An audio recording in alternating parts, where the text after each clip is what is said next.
So I'd like to begin today with gratitude. Gratitude for all the beings that allow for this very life, for the air that we breathe, an atmosphere that up until this point is mostly suitable for life, the water that nourishes and cools us, for beings, all the beings that silently work in synergy, together co-creating our bodies that are able to pump and oxygenate our blood, send chemical messengers throughout to each part, convert food to energy, to allow us to do strange things like ambulate and move. Gratitude also to the people who grow the food we consume, those who process and transport and prepare and sell that food, for those who care for our children and our elders, and for all those whose vital role in our social network may not be seen or appreciated. Thank you to each of you for being here and for being who you are, for saying yes to being a part of a community. The title of today's message is The Freedom of Interdependence. My intention is to keep my remarks a little bit shorter than usual. We'll see how that goes. I'd love to allow time at the end for some congregational conversation. On Juneteenth, NPR's 1A podcast was in conversation with author Eve Ewing about her book entitled Original Sins: The Miseducation of Black and Native Children and the Construction of American Racism. According to Ewing, the work of normalizing and carrying forward the original sins toward Indigenous and Black people in our country has been partially undertaken in our schools. For example, she said that at the end of slavery, it was acknowledged that white people still needed Black people to work for them. So it became the job of schools to teach people the desire for capital accumulation.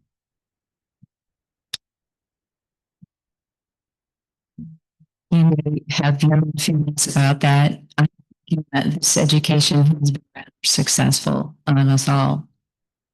Whether taught in our schools or elsewhere, our American culture celebrates and promotes individualism and the false notion of independence.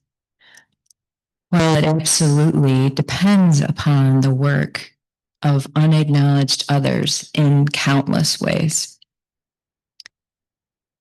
And with our country's Independence Day just passed, and a bill just passed in Congress that increases funding for things like ICE and deportation and brings cuts to important social programs, I want to take a moment to consider the reschooling opportunity before us, the opportunity to acknowledge the myth of independence, to remember and celebrate the reality of interdependence.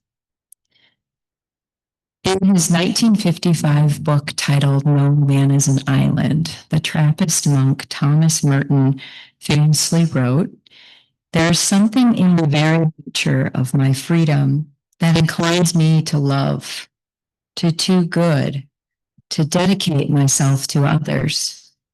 I have an instinct that tells me that I am free when I am living for myself alone. The reason for this is that I cannot be completely independent. Since I am not self-sufficient, I depend on someone else for my fulfillment.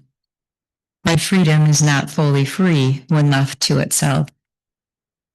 It becomes so when it is brought into right relation with freedom of another." Merton understood that not only can we not survive without one another, but in relationship is where we actually thrive. and find fulfillment. When some of us are made to feel afraid, do we not all feel it? When someone you love feels joy, isn't it infectious?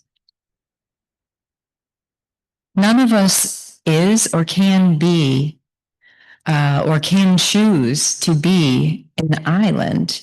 In fact, we are always in relationship, whether we like it or not.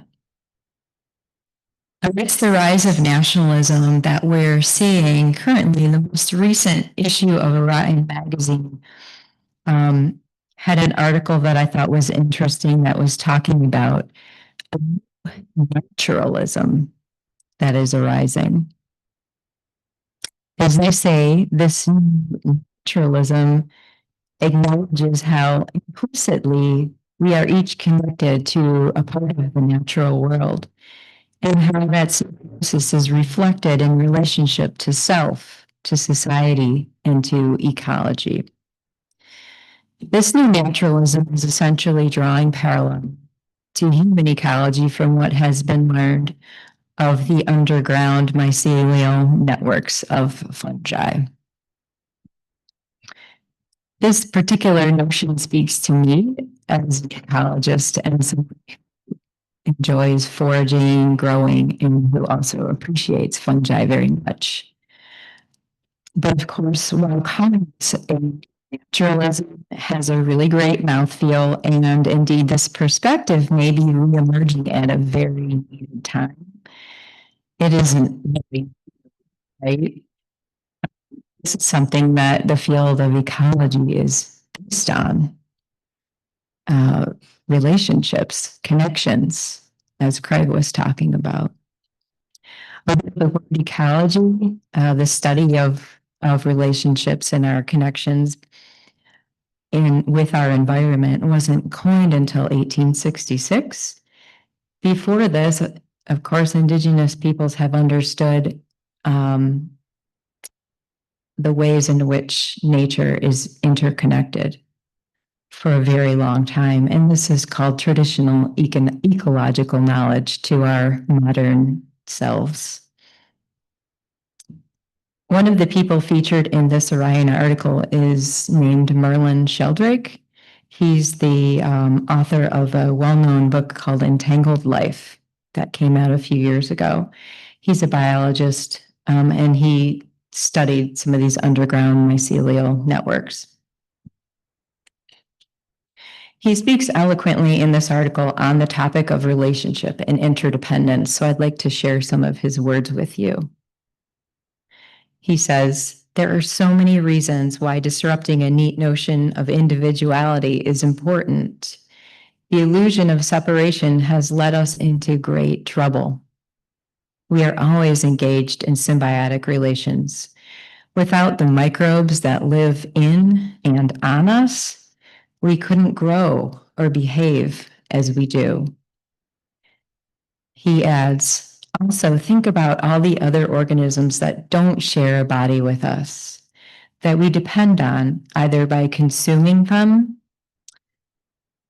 or in ways in which they produce things that we need, like oxygen. He continues, this living with, this being withness is hugely exciting and a powerful thought. It certainly enhances my perspective, he says, of what it means to be alive on this planet, leading me to turn outward and feel a part of something bigger.